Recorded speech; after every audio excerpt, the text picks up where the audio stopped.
आज मुझे पूरे विश्वास से लग रहा है कि निश्चित रूप से मैं इस चुनाव में 5 लाख से ज्यादा वोटों से जीतूंगा। तो मैंने यह तय किया है कि जातीयवाद को घर से हटा लो। मैं जातिवाद नहीं करूंगा, सांप्रदायिकता नहीं करूंगा।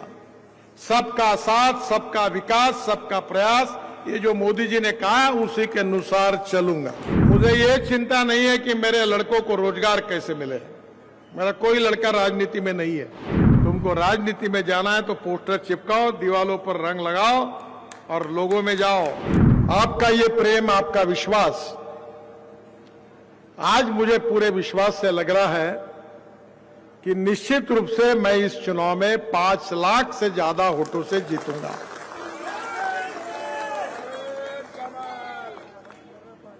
इस शहर में मेरी स्मृतियां हैं। इसी बस्ती में मुन्ना महाजन और उस समय हम सब युवा मिलके दीवारों पर लिखने का काम करते थे। यहां एक एम्प्रेस मिल की दीवार थी। मैं याद कर रहा था कि उसके ऊपर चूना लगाने का काम मैंने किया था क्योंकि मेरा हैंडराइटिंग बहुत खराब था। आप सब लोगों ने मुझे बहुत प्रेम दिया। ये जितनी बातें बताई जा रही है, मैंने टनल्स बनाए, एक्सप्रेस हाईवेज बनाई, बड़े बड़े ब्रिज बनाए, गंगा पर 11 ब्रिज बनाए, ब्रह्मपुत्रा पर बनाए, वर्ल्ड के 7 रिकॉर्ड हुए। पर ये सब काम मैं इसीलिए कर सका कि आप लोगों ने मुझे जो प्रेम दिया, विश्वास दिया और समर्थन दिया, उसके कारण। अगर आप नागपुर में,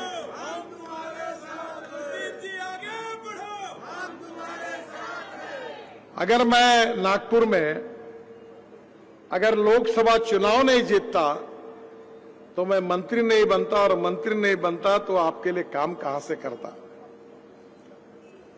तो जो मैंने कुछ काम किया है उसका श्रेय मेरे सामने बैठे हुए सभी कार्यकर्ता भाइयों और बहनों को है, नागपुर की जनता को है। और इसलिए मैं दुनिया में कहीं भी जाता हूं तो नागपुर को कभी भूलता नहीं हूं, न कभी भूलूंगा।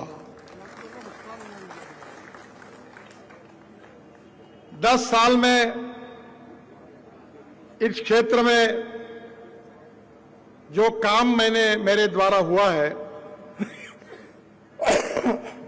पहली बार चुनाव के लिए जनता को हिसाब देने के लिए वो उसकी टोटल की गई, तो पहली बार मुझे ध्यान में आया कि इस 10 साल में मैंने 10 लाख करोड़, 1 लाख करोड़ से ज्यादा काम नागपुर लोकसभा क्षेत्र में किया। 1 लाख करोड़। पर आपके आशीर्वाद से 1 लाख करोड़ ये तो न्यूज़रील है, अभी तो असली फिल्म शुरू होना। और काम करेंगे और तुम्हारे हमारे सबके नागपुर को दुनिया की पटल पर ले जाएंगे। देश का अच्छे शहरों में नहीं तो दुनिया के अच्छे शहरों में नागपुर लेकर जाएंगे, ये मैं आपको वचन देता हूं। मुझे ये चिंता नहीं है कि मेरे लड़कों को रोजगार कैसे मिले। मेरा कोई लड़का राजनीति में नहीं है। और मैंने उनको कहा था कि मेरे पुण्याई का उपयोग करके तुम राजनीति में जाओ मत। तुमको राजनीति में जाना है तो पोस्टर चिपकाओ, दीवालों पर रंग लगाओ और लोगों में जाओ। मेरी विरासत, मैंने किया हुआ काम, अगर इसके ऊपर किसी का अधिकार है तो भारतीय जनता पार्टी के कार्यकर्ताओं का अधिकार है, वो मेरे वारसदार।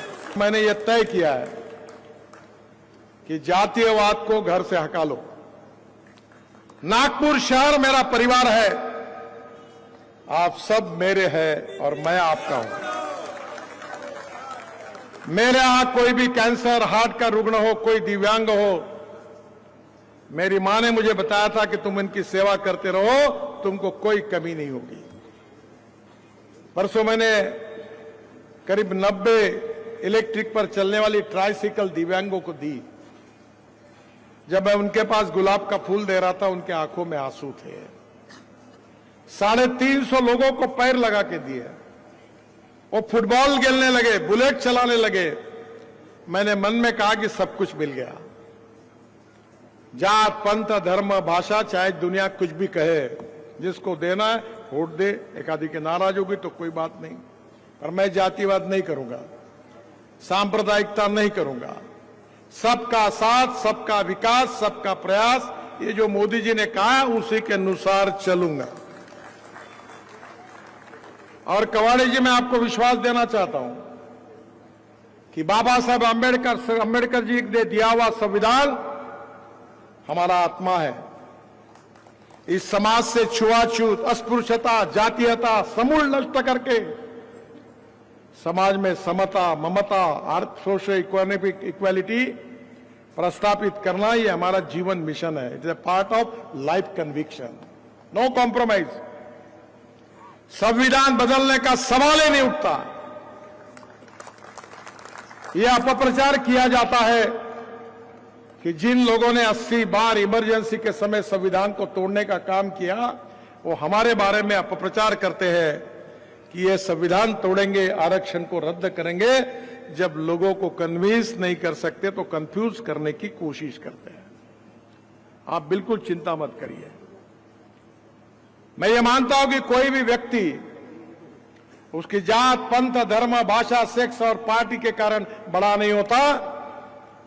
वो व्यक्ति उसके कार्य, कर्तृत्व और गुणवत्ता